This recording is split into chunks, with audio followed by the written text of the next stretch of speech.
Hey you guys, it's Sandra from Asexualise.com in association with World of Quirky and Quirky Academy. Asexualise.com is a new website coming soon with products and resources for asexuals. It will be due out in the new year, so do look out for it. But it's going to take some careful planning. So yeah, really exciting stuff. I wanted to say a huge thank you to all the subscribers so far. The total keeps rising, so that's really, really good. If you haven't subscribed yet and you're watching this video, please do so. You might have known by now that this channel is different to other asexual channels out there on the internet. And that's because I'm into personal development and professional development, and my videos I intend to be educational more than anything. So I am a heteromantic asexual. I do understand asexuality. I don't know everything because I've only been asexual, well, I've been asexual pretty much all of my life, but I've only known that I've been asexual since about April, May last year. But I feel I have a really good grasp of it. I really understand it because all of my life I know these concepts because I am asexual. So yeah, I thought pretty much all this stuff before I knew I was. So to me, it's natural to be asexual. And I have had sexual relationships, so I have both sides to educate you about. I have the sexual side that I had in the past, plus my asexual, true, authentic self. So I can give you the best of both worlds. I can help you to understand sexuality in comparison to lack of sexual attraction that asexuals experience, and I also can help people who are sexual to understand asexuality more. I really want to put asexuality on the map around the world. I want to spread the word. I really want it to be recognised as an orientation in its own right, a sexual orientation in its own right, which is a lack of sexual attraction. It's already on Wikipedia, AvenWiki, that is, about it being a sexual orientation in its own right. It's already got it described as a sexual orientation in its own right, but the world hasn't grasped that fact totally yet. So that's what I want to do. And I like to, be informative, educational, and hope you get something out of the videos. So if there's any videos you want to see in the future, you can email me at asexualise@gmail.com, or you can write in the comments below. So in today's video, I want to talk to you about the number one thing, the number one golden rule of asexuality that I have learnt that is so important. This golden rule I apply when I'm getting into conversations with sexuals who really aren't accepting it. So the number one golden rule of asexuality is your asexuality is non-negotiable. This is really important. It is non-negotiable. We do not ask sexual people to negotiate their sexuality. So why should we enter into a negotiation with ours? Now, don't get me wrong, I have lots and lots of friends, and some of them are highly sexual, including the ones I'm really close to. Highly sexual.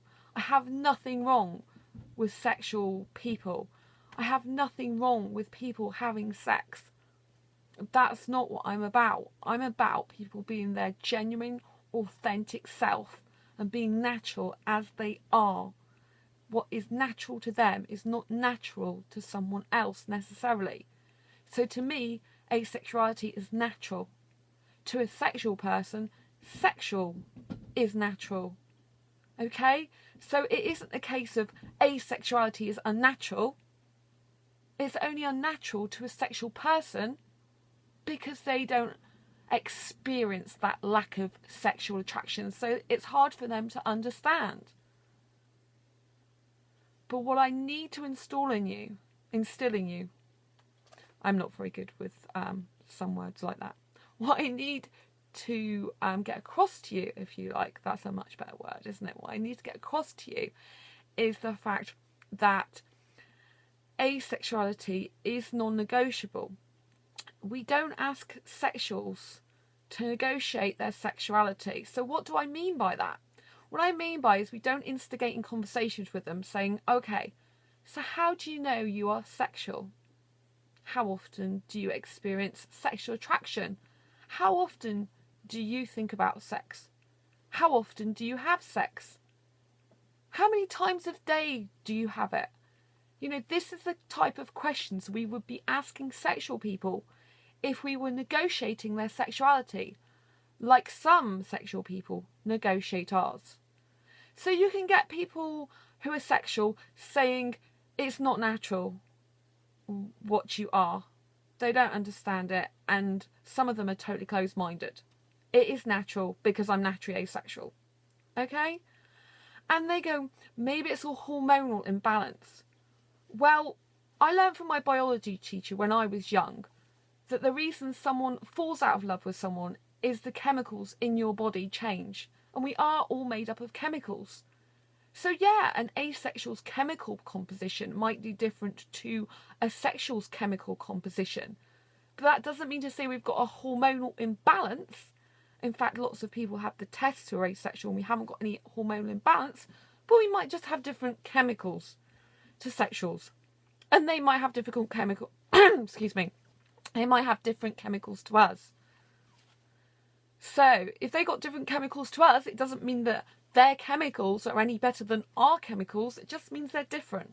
Okay, so if you're into a bit of science, that's my very, very basic scientific reasoning. I'm not a scientific or mathematical person, as it were. That is my basic scientific breakdown in really human, unscientific terms. So what else goes on? I mean, I got told by a taxi driver once that I was in a trance because I thought I was asexual. Like, I don't think I'm asexual. I know I'm asexual. I turned around to him and said, so are you in a trance because you're sexual? He didn't like that very much. But I was in a taxi in the time with him, so it became very uncomfortable, and I kept my mouth shut for security reasons after that. But I did talk about asexuality quite a bit before, because I get lots of taxi drivers, you know, asking me if I'm single, you know, asking me if I'm married with kids. I do get a lot of sexual people attracted to me, and I get asked that, you know, so I know where it's leading. So I just say I'm asexual. You know, I say I'm asexual to most people, guys I meet fairly soon on. I'm not attracted to women at all, just guys. So I say that fairly soon on to them, so they don't get the wrong idea and they know exactly where we stand. You know, so there's nothing wrong with you. There's nothing wrong with you being asexual. There's no disease or illness. You are asexual, and it's wonderful, okay? It doesn't make us any better than sexuals or any worse than sexuals, but we are elite. I mean, there's 1 to 2%, 1 to 2% of the whole population is meant to be asexual. I actually think it's a lot more, because I've talked to some of you in private messaging. Some of you have come to me and said you're asexual when you're afraid to tell the world you are, understandably. Because some people's reactions aren't good, you know. But I found, since I say my asexuality is non-negotiable, it stops them down their tracks. You know, I had one woman on a YouTube video that I commented on. It was a sex video, actually. When I say sex video, I'm not into porn. I don't mean that. It was an educational sex video about how to have the best sex. So I felt a bit sick watching it, to be honest, because I'm not into sex at all. But I watched this guy's videos. He's a coach, and I watch his other videos. So I thought I'd give it a go. And I said that I'm asexual. And in terms of relationships, because he wasn't just talking about sex, I really agreed a lot with what he was saying, but not the sex part, and certainly not biting on the lips. I mean, biting to me is a big no-no, even with sexual guys in the past. I don't like any form of violence or aggression or pain or anything like that. I'm not into BDSM, even though some asexuals are. It is not my cup of tea at all. Ugh, really not. So, and I like to be in control. That's one thing that sex is quite difficult on. You kind of feel out of control with it. I don't like that. I don't like the feeling about being out of control. It's not nice. You know, and yeah, you can masturbate and be in control of your own sexual pleasure anyway, if you want to, including if you're asexual. So anyway, I was talking to this woman. Well, this woman was messaging me, and she said, you're really missing out on life. You know, you're really missing out on an experience. This is to do with the fact I said I was asexual and don't like sex. She didn't realise, obviously, that I'd had sex in the past, and I wasn't going to get into a discussion with her about that because it's non-negotiable. So yeah, she carried on a little bit, saying you don't know what you're missing, you know, basically making out there's something wrong with me. And all I simply said is my asexuality is non-negotiable. There are thousands of asexuals around the world. I'm friends with some, and I'm looking forward to my next asexual meetup. And I organise some of the asexual meetups locally. And do you know what? She didn't reply to that. Or she might have said like or something, but she didn't respond as in a negative response. And I got a few other responses after that, which weren't negative either. So it's good. It's all good. So the next time someone tells you you're too young, you don't understand what you're talking about, you've got a medical disorder, you've got a hormonal imbalance, there's something wrong with you, don't even get into a discussion with them. Just say, I am asexual, it's non-negotiable. Or simply, my asexuality is non-negotiable.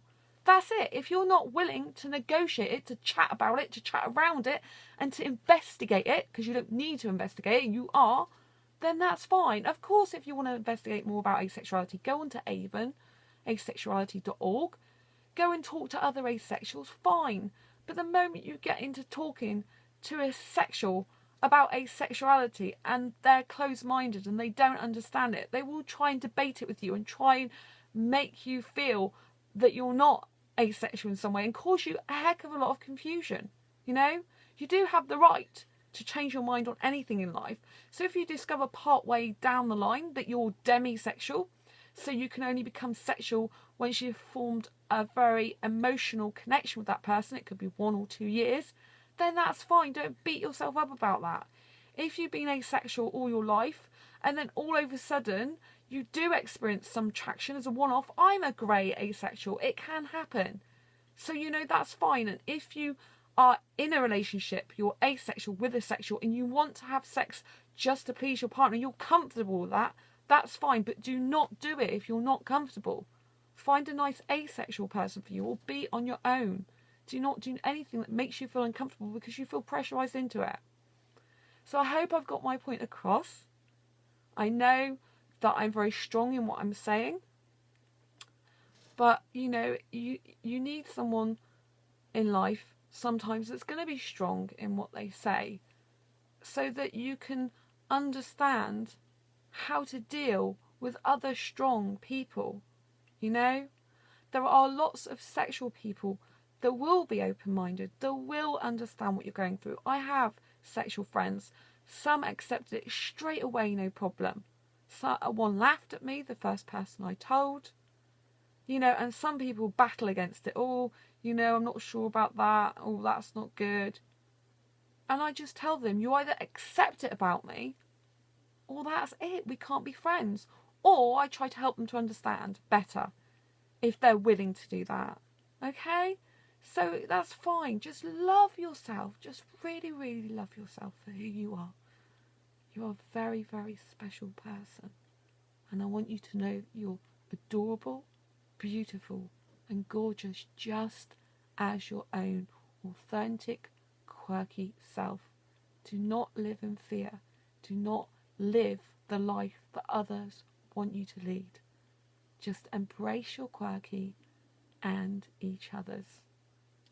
If you like this video, please give it a thumbs up. Leave your comments below. I'd love to know what you think. I really, really would love to know what you think. And yeah, if you haven't subscribed to my newsletter yet, please do so. It's free. It doesn't cost you anything. You can unsubscribe at any time. It's called Asexualise Your Life, What's Happening newsletter. A good response to the first newsletter. So please do subscribe to that. The links are down below. Until next time, I'll see you and stay quirky. Bye-bye.